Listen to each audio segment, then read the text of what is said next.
everybody's been wondering about Thomas Brown, what kind of wrinkles he might be bringing to the table. We saw this in the first quarter, and I want to talk about that right now as we go to the tape. Again, we cannot show you video, so stick here with the screenshots. We show you as many as possible. You don't need video with HOGE'S ODK. Yeah. Guys, we are amazingly, you don't see this a whole lot as Greg opens up a pop over there. Why don't you just put it in front of the microphone? Yeah, just.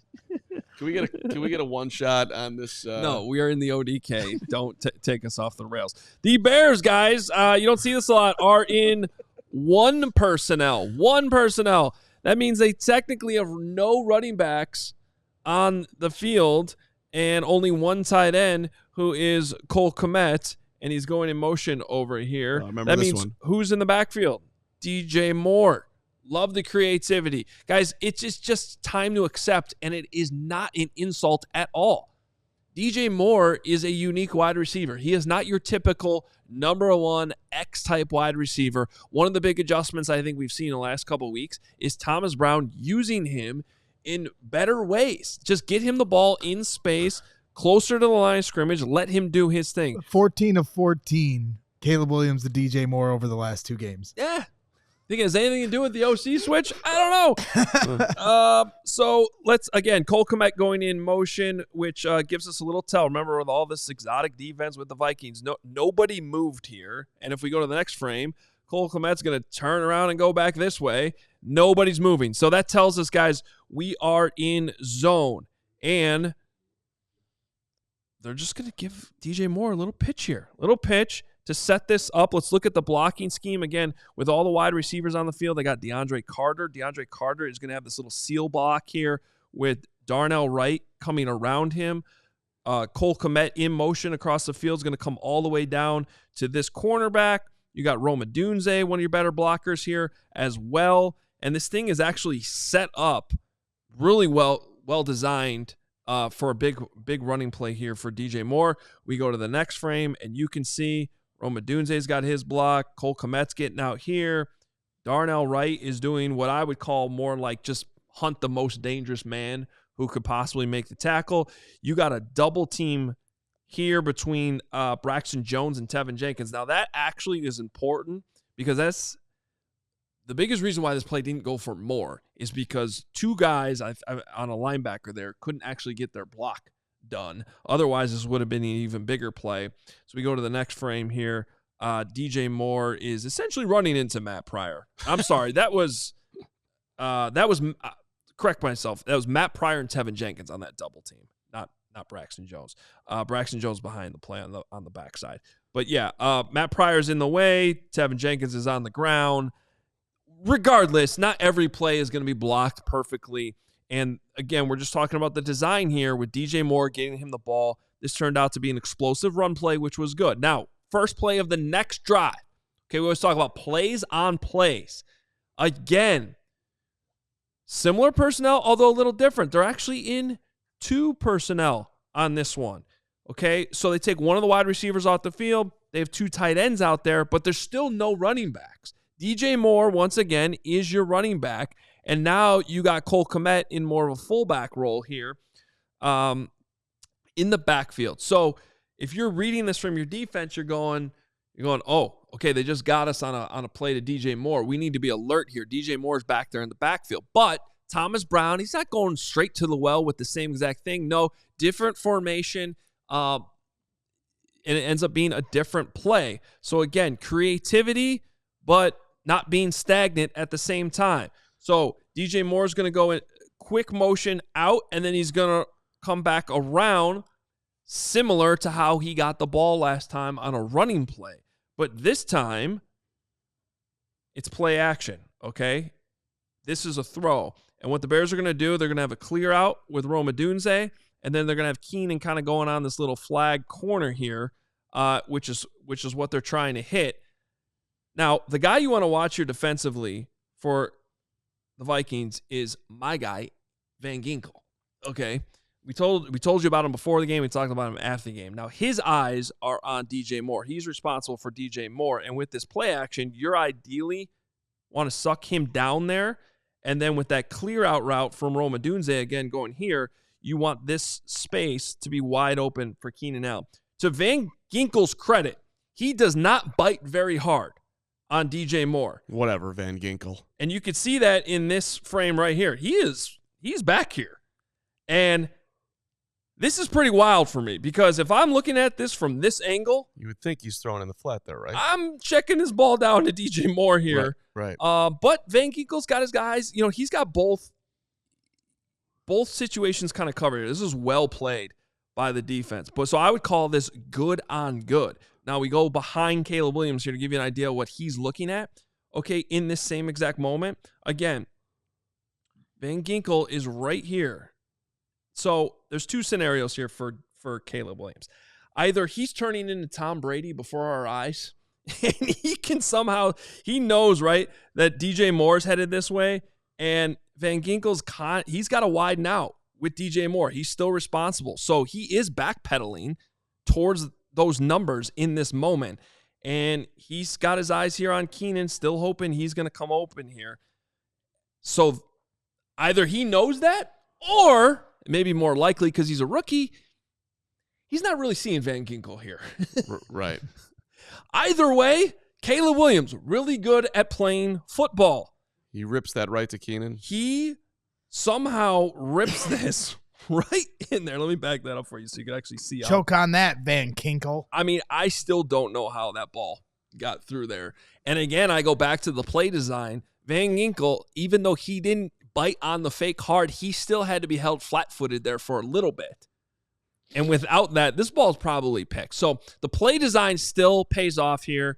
Caleb uses his raw talent, arm strength to fire that ball in there. This turns into, because once that ball gets through, Van Ginkel's on the ground. Sit down, Ginkel. Keenan's now got all this space down the sideline, and we fast forward to the end of the play. Look at everybody knows. Yeah, it's a first down. Look at Carm's guy right here. Oh, he's so excited.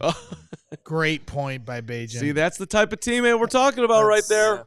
Yeah. Bajan's excited. Pizzatola called him Van Stinkel. I like that. Hey, look, guys, first of all, it starts with the play design. I love what Thomas Brown was doing here. And then sometimes players are going to make plays. In this case, I think the Vikings played that pretty well. Caleb Williams, just better with his arm talent. Yep. Now, should he probably check that ball down to DJ Moore? Yeah, probably. But, hey, when you're really good, you get away with it sometimes. Johnny Sins called him Van Tinkle. You know who would underline this moment in time, too, by the way? Those three guys all pointing. Yeah. That'd be your guy, Matt Eberflus. See, our guy, we're playing hard. We're together. Don't ruin this great Caleb Williams telling you. breakdown with. All right. Well, I'm going to ruin it anyway by talking special teams. Boy. Okay, so this is the blocked field goal, and again, we're seeing, some similar stuff going on here. Essentially, 3-on-2 right here, and then also 3-on-2. They're targeting this left side of the Bears line, which has proven to be an issue here the last couple weeks. Fast forward to the moment this kick is blocked, which you can see right there, and it was well done by the Vikings here because they actually have a guy you can hardly see in here who is super low, pushing these guys back. Illegal. While these two, well, no, he's not. They're not pushing each other. He's pushing. In this case, it turns out to be Braxton Jones, just straight backwards, but low man wins, right? So they got kind of the guy who gets super low, and then the two guys that go up high to block it. Is the kick low again? Yeah, but you got to be stouter up front. And what's interesting here, so they've been targeting Matt Pryor in recent weeks, so he's here. But really, it's Braxton Jones who gets backed up here. I'm going to show you this from the other angle. So this is at the start of the play. When the rush starts, ball is just being put down here by Torrey Taylor. There's not a whole lot of time, guys, between this moment where the ball's being put down and when the ball's actually being kicked by Cairo.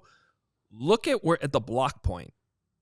How far back Braxton Jones has been pushed back here. Mm-hmm. Okay, so should the Bears have made some corrections? Because the personnel there is all the same other than Tevin Jenkins, who returned from injury. Yep. But on the left side, the personnel's still the same. Okay, so we go to the next kick. Is this the last kick of the game? No, but the Bears made adjustments, okay? Because Darnell Wright who was over here before, is now here. And Braxton Jones is off the field. So Braxton Jones lost his spot on field goal after the block. Jake Curran now has replaced Darnell Wright over there on the right side. So at least the Bears did make an adjustment here. And Darnell Wright, you could just see it. He's lower. He just blocks better in this situation. He doesn't lose his ground. So at least the Bears did make an adjustment here. Now, this is the one at the end of the game.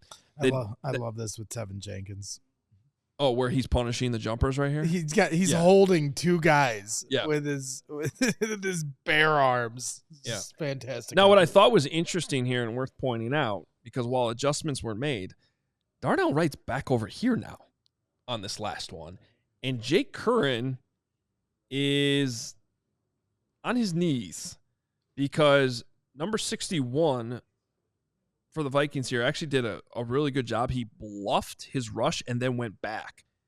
And meanwhile, and that caused Jake Curran to like lunge forward, and he fell down on his knees, and this guy came right through and almost blocked this. Now, I will say a lot of people have pointed out and showed some video that this was almost blocked. If you actually look at it from the back angle, it's not actually as close as it looks like to getting blocked. So sometimes with these, there's a little bit of depth perception issues. But I just wanted to point out the personnel that was on the field to start the game when the ball got blocked. The Bears did make some changes, and even within the game, because that last kick I showed you was on the right hash, they put Darnell Wright to the left. This one's on the left hash, they put Darnell Wright to the right, and it's still an issue. I guess the reason why I'm showing you this last one is to illustrate the Bears are still having some problems here with their offensive line personnel. Yep. There's not a whole lot of options to go to. They put Jake Curran out there, and this one almost got blocked too. So they got to come up with some answers, but they got less than 48 hours now between right now and kickoff against the Lions on Thanksgiving. I mean, I would just lean into Curran because, as we've mentioned on the show before, he did famously go to Jewish summer camp similar to me,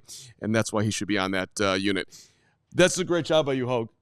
Fantastic performance. Well, and I think the other part where you talk about sorry. And I'm sorry.